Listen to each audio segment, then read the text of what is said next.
Oke. Oke, ceritakan tentang diri kamu secara singkat.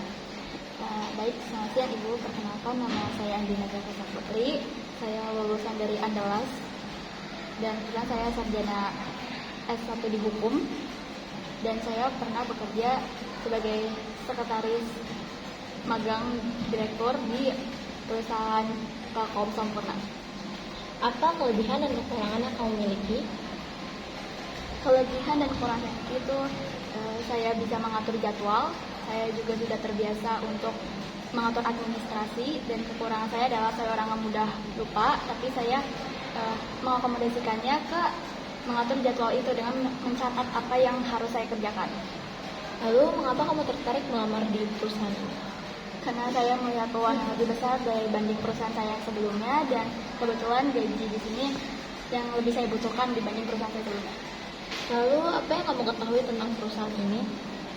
Jadi perusahaan ini adalah perusahaan yang bergerak di bidang otomotif, dan kebetulan juga ini sesuai sama jalur kerja yang pernah saya tekuni. Jadi saya rasa ini benar-benar cocok di sini.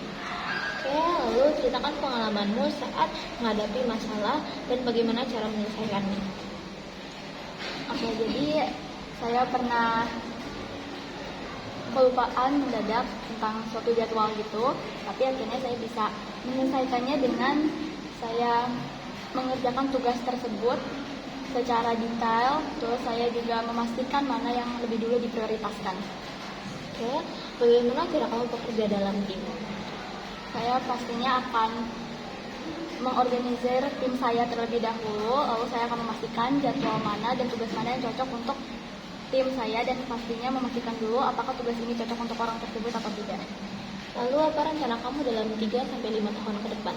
Rencana saya ingin mengabdi di perusahaan ini sebagai sekretaris direktur, dan pastinya saya akan menjalani tugas-tugas saya dengan baik 3-5 tahun ke depan. Oke, selanjutnya kenapa kami harus menerima kamu bekerja di sini? Itu karena selain background saya lulusan Andalas Hukum, saya juga pernah bekerja, memiliki pengalaman jadi sekretaris direktur juga, anak magang sekretaris direktur, dan ya itu alasan Ibu harus menerima saya. Bagaimana cara kamu mengatur waktu jika ada tugas yang menumpuk? Saya memprioritaskan dulu mana tugas yang harus diselesaikan untuk saat ini dan mana yang bisa diselesaikan untuk kedepannya. Lalu, apakah ada pertanyaan yang ingin kamu ajukan kepada kami? Pertanyaan saya ingin ajukan itu apakah di perusahaan ini menyediakan mes untuk karyawan, dan berapakah gaji yang sekiranya pantas untuk pekerjaan yang saya lamar ini.